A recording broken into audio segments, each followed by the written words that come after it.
네, 본질이 앞서서 조금 전에 나경원 전 대표 사건에 대해서 검찰에 확인하시겠다 그랬었는데 제가 알기로는 문체부나 서울대에서 이미 이게 문제 없다라고 발표를 한 걸로 알고 있습니다. 장관님께서 제발 검찰에 이 사건 좀 빨리 수사하라고. 혹시 문제 있으면 처벌 받아야 됩니다. 당연합니다. 그렇게 말씀해 주실 걸 오히려 저희들이 부탁드리겠습니다. 자, 장관님 지난번 9월 1일 날 예결위에서 장관 보좌관이 부대 전환 사실이 있느냐 없다라고 답변을 하셨어요. 오늘도 그렇게 답변하셨습니다. 제가 보좌관에게 전화 걸라고 시킨 사실이 없다를 명확하게 다시 말씀드리겠습니다. 잠깐만. 그 질문 아닙니다. 사실은 의원님들께서 여러 가지 질문을 하시는데요. 그것에 대해서 그 질문을 제가 일일이 다 명료하게 드릴 수 있는 듣지 못하는 경우도 있겠죠. 그것을 확인을 하신다면 제가 그도 말씀을 드리는데 전화를 걸도록 그렇게 시킨 일이 없다라는 것입니다. 자, 제 질문은 보좌관이 아들 부대에 전화한 사실이 있습니까?입니다. 답변해. 그거는 제가 알지 못합니다. 자, 아마 그런 의혹을 제기하시고 또 고발도 하셨기 때문에 수사 중이고요. 수사 중인 걸 거듭 말씀드리지만 제가 보고를 받지 않겠다, 않을 것이다라고 누차 거듭 말씀드렸기 때문에 그렇게 물으셔도 제가 정확하게 답변 드릴 수가 없습니다. 이 문제로 지금 온 나라가 지금 난리가 났습니다. 장관님 당시 보좌관한테 그때 아들 부대에 전화한 적이 있느냐라고 예결위 이후에 확인해 본 적 없습니까? 안 해봤습니까? 그것을 확인하고 싶지가 않습니다. 그래서 안 해보셨네요. 그래서 네? 네. 그걸 확인하고 싶지 않아서 확인 안 해보셨네요. 수사에 개입을 할 수가 없기 때문에. 이건 수사의 개입이 아니잖아요. 이거는 보좌관에게 그 당시에 전화한 적이 있는지만 물어보면 되는데 관련자들이 어떤 진술을 하는지를 제가 접촉을 하는 것 자체가 의심을 사지 않겠습니까? 그래서 연락을 안 해봤습니까? 네. 자, 전화 받은 사람이 분명히 있습니다. 이 사건은 그 지원부대 장교가 분명히 보좌관한테 전화를 받았다라고 진술을 했군요. 그 사람 말 못 믿습니까? 의원님께 그 아들과 관련된 사항은 저도 빠른 시일 내에 의혹이 해소되기를 바라는 바이고요. 그걸 누차 말씀을 드렸고 1월 3일 제가 업무 시작한 이후에 상임위 회의 때마다 이 문제를 질의를 했었습니다. 저도 괴롭죠. 더 잘 아시겠네요. 그래서 저도 일체 보고를 받지 않을 테니 빨리 수사하라. 수사하지 않음으로써 의혹이 커지고 그 피해는 제 아들과 제가 입고 있는 거다. 가장 큰 피해자다라고 누차 말씀을 드렸고요. 그런 질문을 하신다 하더라도 그것이 기왕에 수면 위로 떠올라서 수사 사안이 돼버린 이상 제가 말씀을 드릴 수가 없습니다. 자, 이 전화 받았다는 그 대위는요. 장관님 측에 유리한 진술도 했어요. 그래서 지원 대대장한테 보고를 했더니 병가는 안 되고 휴가를 가라라고 개인 연가를 가라라고 해서 했다라고까지 유리한 진술을 했어요. 그런데 이 사람 말 못 믿습니까? 아니 믿고 안 믿고 유리 분리를 떠나서 수사에 관련돼 있는 질문에 대해서는 제가 이 자리에서 답변 드릴 수가 없는 거죠. 일초에 그럼 진술을 거부하시는 겁니까? 아니 의원님께서는 대정부 질의를 하시는 거지 수사검사처럼 질문을 무슨 피의자 신문하듯이 신문을 하시는 건 아니잖아요. 그래서 거부하시는 겁니까? 보다는 차라리 검찰 조사하는 것이 더 이상 하기 싫어서 국회에 출마를 했는데요. 장관님처럼 이게 사리에 맞지 않는 말씀을 하시기 때문에 또 수사를 할 수밖에 없는 이런 상황입니다. 자, 다시 또 물어보겠습니다. 자, 최근에 보도된 인사복지실 이 문건에 의하면은 부모님께서 민원을 넣으신 것으로 확인 이렇게 되어 있습니다. 그러면은 이 병가 연장을 위해서 국방부 민원실 또는 국방부에 연락한 사람이 장관님입니까? 남편분이십니까? 저는 연락한 사실이 없고요. 제 남편에게 제가 물어볼 형편이 못 되고요. 그러면은 이 둘 중에 한 분이 본인은 아니라고 하니까요. 논리적으로 부모님이 전화를 했다고 그러면은 장관님 아니라니까 당연히 남편분이시네요. 통상의 가정 같으면 그렇겠습니다만 저와 제 남편은 주말 부부이고 사실은 제가 아까 정황을 말씀드렸습니다만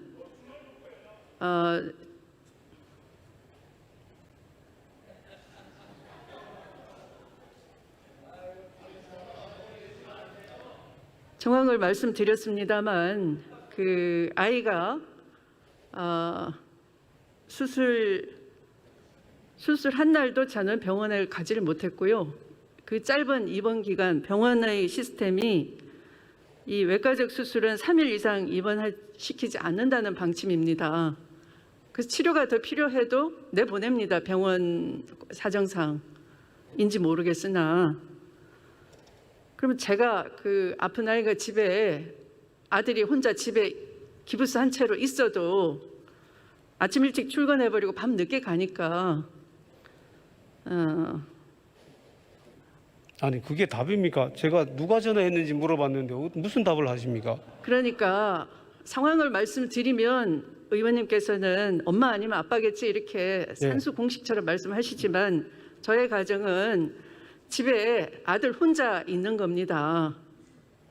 그러니까 본인이 병원을 가서 그러니까 이 입원 수술 받은 병원에서는 3일 만에 퇴원을 시키니까 아들은 그 지역 병원, 일반 병원에 가서 사후 처치를 받았습니다.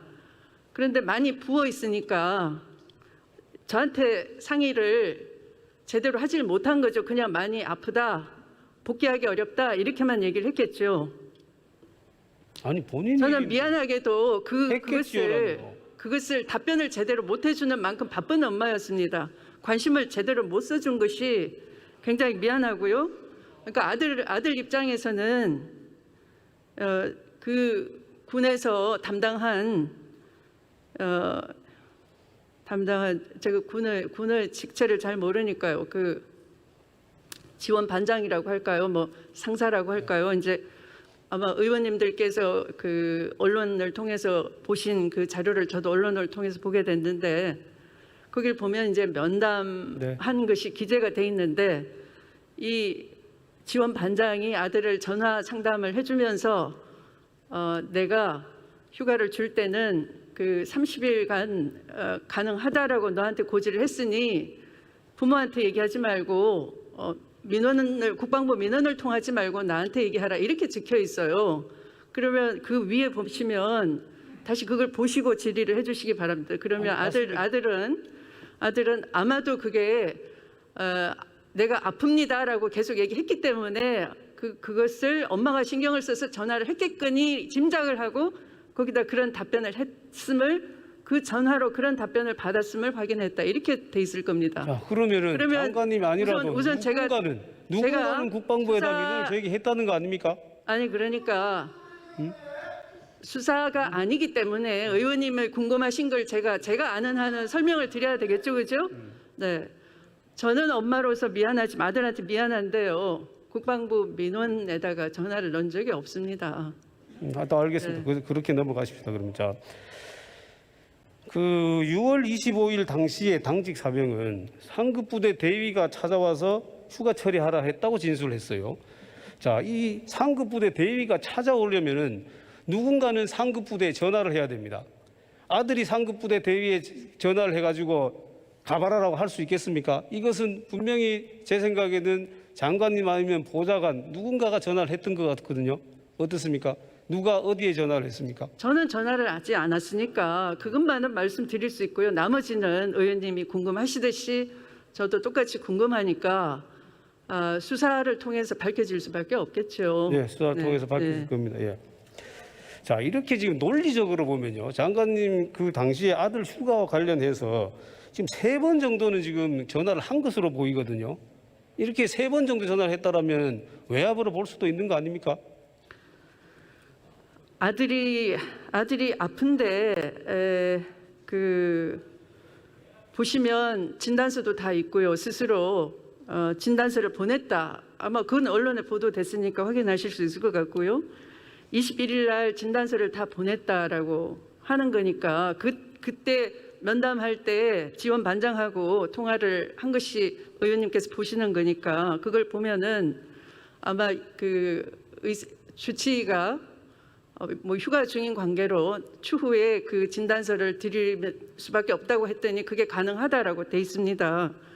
그러면 그 사이에 뭐 의원님이 짐작하는 그런 일이 이루어졌을 수는 있으나 네. 그게 외압으로 보이진 않지 않습니까? 얼마든지 휴가를 보낼 때 30일간 가능한데 나한테 상담을 하라라고 한 거니까. 그런 일이라는 것은 일단은 상급부에 전화하는 일이 있을 수도 있다는 얘기죠. 아니 그러니까 자연스럽지 않습니까? 안 아픈 게 아닌데 그러니까 아픈 걸 둘러댔으면 외압이 작용할 수 있는 거지만 아픈 환자 병사가 얘기한 것이니까 엄마의 외압도 필요 없을 것이고 정상적인 절차로 진행됐구나를 짐작할 수 있는 것이 보도가 됐으니 저는 오늘쯤은 의원님들께서 찾아보신 그 자료를 보시고 의문이 많이 해소가 됐겠구나. 그게 합리적이지 않습니까? 아니 오늘 아침까지 네. 저도 다 체크를 해봤는데 전혀 의문이 해소되지 않습니다. 그래서 이렇게 물어보는 겁니다. 자, 이제 하나 더 물어보겠습니다. 그러면 아드님 서울 삼성병원 지금 그 진단서에 보면요, 양슬 슬개골 연골 연화증이라고 돼 있고 양슬 슬개 대퇴관절 추백증후군이라고 돼 있습니다. 그럼 십자인대 파열은 당시 병명이었습니까, 아니었습니까? 아니죠. 거기 아니죠. 진단서 있는 대로죠. 네, 십자인대 파열로 수술받거나 한 적은 없지요. 그러면 네. 자, 다른 의혹에 대해서 좀 묻겠습니다. 용산에 배치되도록 해달라고 얘기한 적 있습니까? 그런 사실이 없고요. 아들 군대를 아파도 가겠다는 아들한테 아들도 단호하고 저도 단호한데 뭐하러 그런 그 지엽적인 일을 자꾸 부탁을 하겠습니까? 그럼 동계올림픽 통역병에 선발되도록 해달라고 장관님이나 가족이 전화하거나 보좌관 연락한 적 있습니까? 저나 가족들은 그런 연락하는 성격도 아니고 그렇게 살지 않습니다. 안 살아왔습니다. 보좌관은 연락했을 수 있습니까?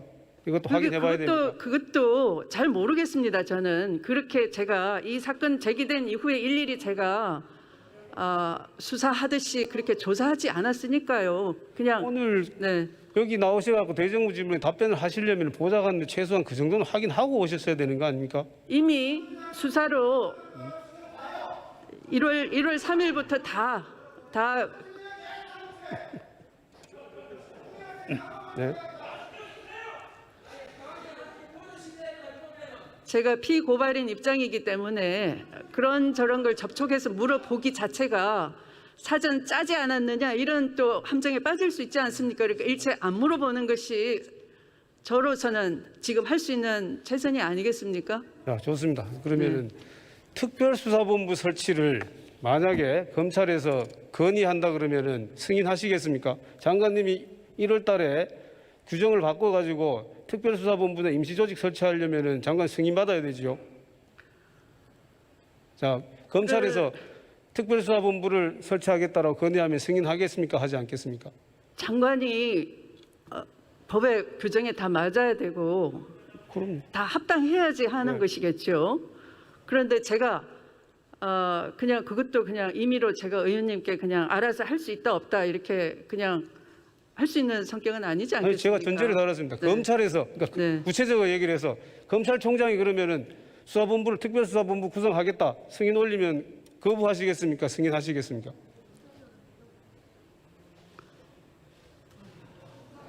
그 답변은 그때 가서 보시죠. 그러니까 의원님들께서 현재의 수사를 못 믿겠다라는 전제로 자꾸 말씀을 하시는데요.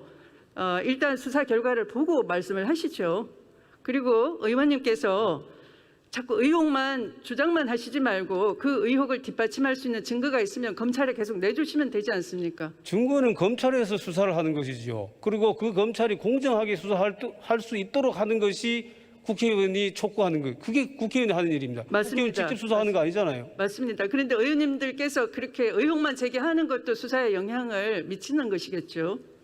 자, 검찰총장 수사지휘권 관련해서 물어보겠습니다. 이 장관이 검찰총장에서 수사지휘권을 발동한 사례는 우리나라와 일본에서 한 번씩밖에 없고 독일에서는 그런 사례가 없습니다. 이것은 그만큼 총장에 대한 수사지휘권을 신중하게 행사해야 된다는 뜻으로 보이는데 맞습니까? 네, 신중하게 해야 되죠, 당연히. 네.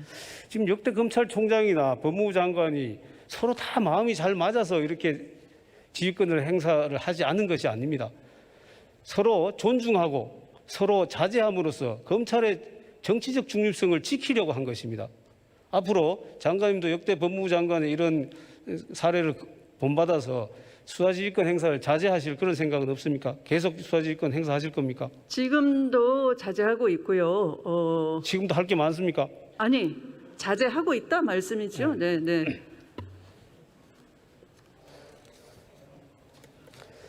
자, 검경 수사권 조정안에 대해서 한 말씀 드리겠습니다. 이 검사 직접 수사 범위에 대해서 법률에도 없는 대통령령에다가 주요 공직자 개념을 만들어 넣었습니다. 그리고 법무부령으로 그 범위를 정하도록 했고, 그다음에 금액 기준도 3천만 원, 5천만 원 또 새로 넣었어요. 거기다 선거 범죄는 제한을 했습니다. 지금 그렇게 되면 명백하게 이거는 위임입법 이탈 아닙니까? 위임입법 한계를 초월한 거 아닙니까? 위임의 범위 내에서 한 것이고요. 또 이것은 관계기관의 협의의 결과에 따라서 한 것이고요. 또 이것은 그 법무부 혼자 하는 것이 아니고 대통령 직속 수사권 개혁 후속 추진단에서 법무부 행안부 이런 관계기관들이 다 협의를 해서 한 결과입니다. 이렇게 되면 법무부 장관 마음대로 직접 수사 개시 기준을 정할 수 있으면 법은 왜 필요합니까? 이건 입법 사항 아닙니까? 그리고 장관이 이렇게 법무부령으로 정하게 되면은 경찰이든 검찰이든 법무부 장관 또는 정치 권력이 줄어들게 됩니다. 이거는 수사기관의 정치적 중립성과 독립성을 현저히 해치는 행위 아닙니까? 그것은 논리 모순 같고요. 그 의원님께서도 근무를 하셨지만 여러 나라의 선진 형사사법 체계는 일반적으로 형사사법의 수사 권한은 일반적으로 추상적으로 검찰, 검사가 갖고 있대 직접 행사하지 않음으로써 경찰이나 특사경이나 다른 기관과 분점을 해서 행사함으로써 권력 수사권의 집중을 막고 견제와 균형을 민주적 원리를 통해서 형사사법의 정의가 정착돼 왔던 것이고 우리도 그런 방향으로 나아가겠다 하는 것이고요. 불령으로 제약을 하는 것은 바로 그와 같은 취지로 권한은 갖고 있되 행사는 지양을 하겠다 하는 데 따라서 점차 그런 수사 기소 분리를 사경과 특사경을 통해서 분산을 시켜 나가겠다 하는 그런 그 향후에 가는 방향을 제시를 한 것입니다.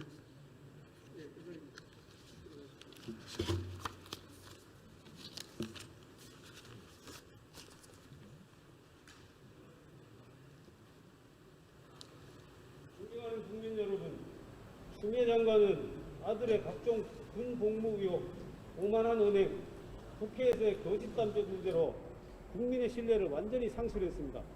추미애 장관은 즉각 자리에서 물러나거나 해임되어야 합니다. 또한 현 정권이 수사기관의 정치적 중립성과 독립성 보장 없이 권력기관 개편을 추진한다면 우리의 법치주의 역사와 사법 역사상에서 오점으로 기억될 것이며 역사 발전에 있어서 퇴보로 기록될 것임을 분명히 말씀드립니다. 감사합니다.